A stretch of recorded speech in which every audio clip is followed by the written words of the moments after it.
আসসালামু আলাইকুম। আপনারা সবাই কেমন আছেন? আলহামদুলিল্লাহ আমরা সবাই ভালো আছি।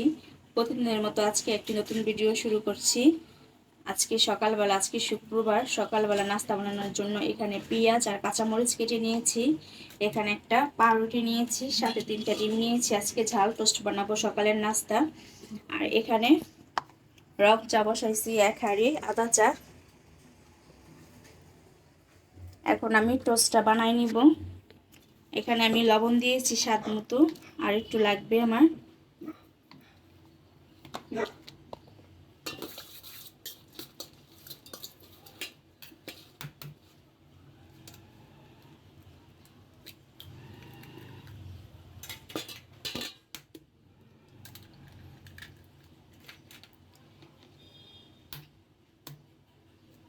মিষ্টি টোস্টটাই বেশি করা হয়, জাল টোস্টটা খুব কমই করা হয়। সকালবেলা মিষ্টি খেতে ইচ্ছা করতেছে না, তাই ভাবলাম যে ঝাল টোস্টটাই বানাই, সবাই মজা করে খাবো একসাথে বসে। আমাদের খালি শুক্রবারে 4 জন একসাথে খাওয়া দাওয়া হয়, তাছাড়া সকালের নাস্তা আমরা 4 জন একসাথে কখনো খেতে পারি না। সাফনের আব্বু তো অনেক সকালবেলা চলে যায়, সাফন খেয়ে স্কুলে চলে যায়, পরে মেয়ে আর আমি খাই নাস্তা। তাই শুক্রবার দিন একটু স্পেশাল কিছু করার চেষ্টা করি। এখানে আমি কথা বলতে বলতে ডিমটা ফেটে নিয়েছি। এখন টোস্ট একটা একটা করে বানিয়ে নিব।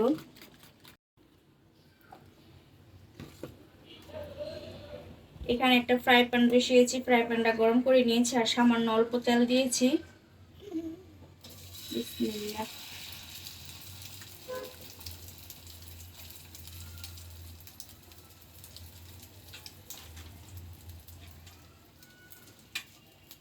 দুই পিস করে ভেজে নিব।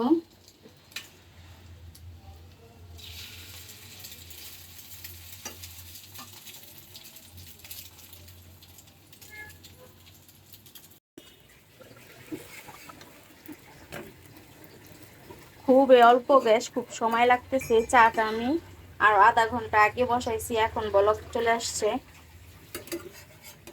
গ্যাস অনেক কমে গেছে, প্রতিদিনের চেয়েও আজকে বেশি তাড়াতাড়ি কমে গেছে গ্যাসটা।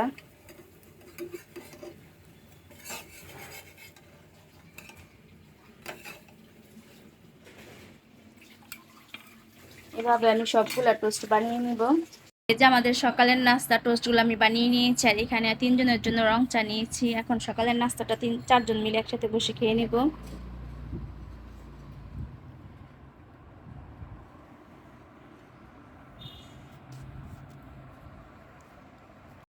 আজকে শুক্রবার, সাফনের আব্বু বাজার থেকে একটা বড় গরুর মাথা নিয়ে আসছে। এই যে মাথাটা অনেক বড় ছিল, এখানে 7 কেজি। আর এই যে জিব্বাটা, এই জিব্বাটা আমি আলাদা করে রেখে দিব, জিব্বাটা আমি একদিন না করব। আর এইগুলা সব আর এখন গুছাবো না, পরিষ্কার করে রাখতে পারবো না, দেরি হয়ে যাবে, রান্না বান্না আছে। আমি এখন এটা আমার প্রতিদিনের প্রয়োজন মতো আমি ভাগ করে রেখে দিব। আর এটা আমি আলাদা করে রেখে দিব, এটা একদিন আমি গুণা করে খাবো, শুধু জিব্বাটা। এত বড় গরুর মাথাটা ছিল, এখানে আমার আব্বু 7 কেজি নিয়ে আসছে, আর আরেকজনও নিয়েছে এখান থেকে 5 কেজি। এত বড় মাথাটা প্রায় 12 কেজি হয়েছে। এখন আমি এগুলো সব গুছিয়ে রেখে দিব। এই যে আমার প্রতিদিন যতটুকু লাগবে ওই পরিমাণে আমি সবগুলা প্যাকেট করে নিয়েছি, আর এখানে একটু আলাদা করে রেখেছি। এটা দিয়ে আমি হালিম রান্না করব। এই যে আমি এখন সব কিছু সবগুলো এখন ফ্রিজে রেখে দিব। এই যে এখন আমি সব ফ্রিজে রেখে দিব।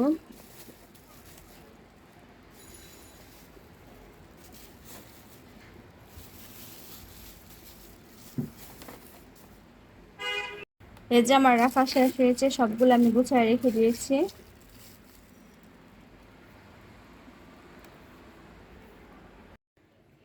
সকালের নাস্তা খেয়ে বাসার কাজটা শেষ করে এখন রান্নাঘরে চলে আসছি রান্না করার জন্য। আজকে আমি তেলাপিয়া মাছ দিয়ে সিম আলু কফি দিয়ে রান্না করব।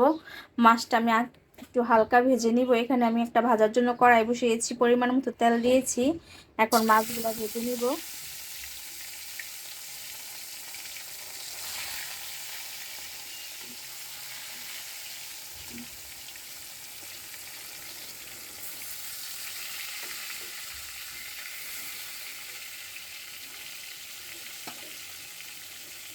এখানে আমি তেলাপিয়া মাছটা ভেজে নিয়েছি, আর এখানে যে সবজিগুলা কেটে নিয়েছি, কপি, আলু আর সিম, আর এখানে পেঁয়াজটা ভেজে নিচ্ছি। এখন মশলাটা কষাই নিব। আমি অল্প করে পানি দিয়ে দিলাম মশলা কষানোর জন্য। এখন সব গুঁড়া মশলাগুলো দিয়ে দিব।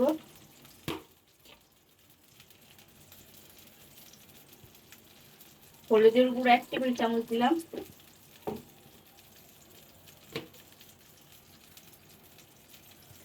মরিচের গুঁড়া দিলাম 1 টেবিল চামচ, একটু উঁচু করে দিয়েছি। আমি কাঁচা মরিচ দিব। আর এখানে ধনে গুঁড়া 1 টেবিল চামচ দিয়ে দিলাম। এখন আদা রসুন জিরা বাটা দিব।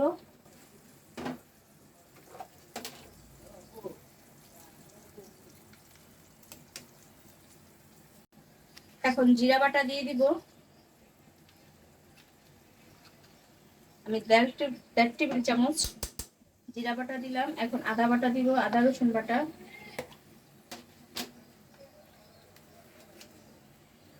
এটা 2 টেবিল চামচ পরিমাপে দিয়ে দিলাম। এখন ভালো করে আমি মশলাটা কষাই নিব। আমি মশলাটা ভালো করে কষিয়ে নিয়েছি। এখন সবজিগুলো দিয়ে দিব।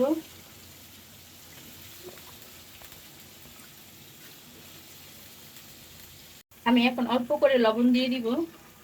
আমি মশলা কষানোর সময় লবণ দিইনি, এখন স্বাদ মতো লবণ দিয়ে দিলাম। এখন এটা একটু ভালো করে কষিয়ে নিব সবজিটা।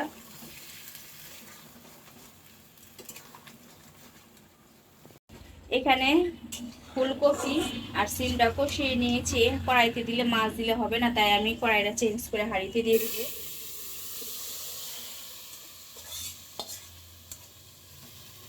আমার তরকারিটা কষানো হয়ে গেছে। এখন আমি ঝোলের পানি দিয়ে দিব। আমি পরিমাণ মতো ঝোলের পানি দিয়েছি। এখন কয়টা কাঁচামরিচ দিয়ে দিব।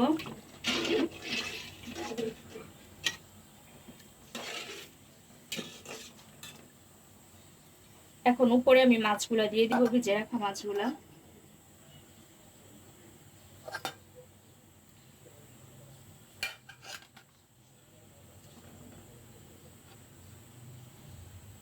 মাছগুলা বাজার থেকে কেটে নিয়ে আসছে, অনেক পাতলা করে মাছগুলা কেটেছে, বাজার সময় ভেঙে যাচ্ছে মাছগুলা। আমি নামানোর আগে একটু ধনে পাতা দিব।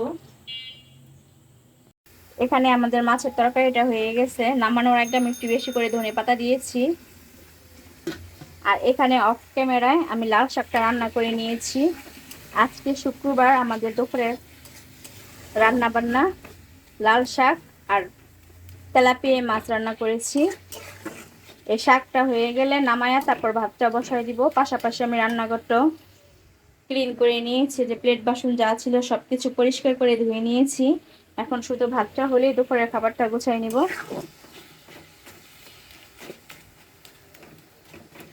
লাল শাকটা অনেক লাল টুকটুকে, কিন্তু ক্যামেরাতে ভালো করে বোঝা যাচ্ছে না লালটা। অনেক সুন্দর শাক।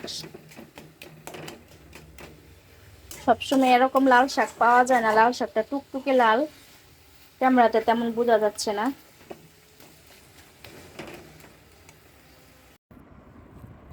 এখানে যে দুপুরের খাবারটা গুছিয়ে নিয়েছি, 4 জন একসাথে খেতে বসেছি।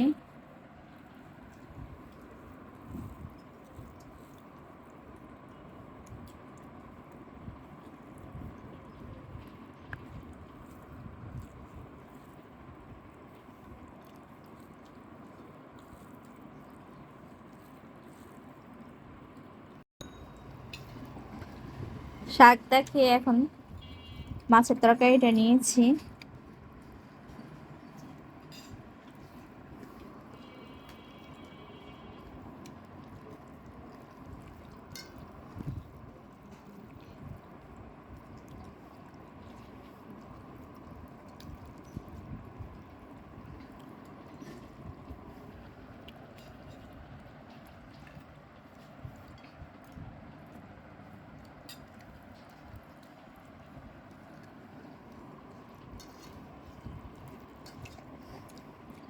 আজকে সারাদিন যা কিছু করেছি একটু একটু করে ভিডিও করার চেষ্টা করেছি।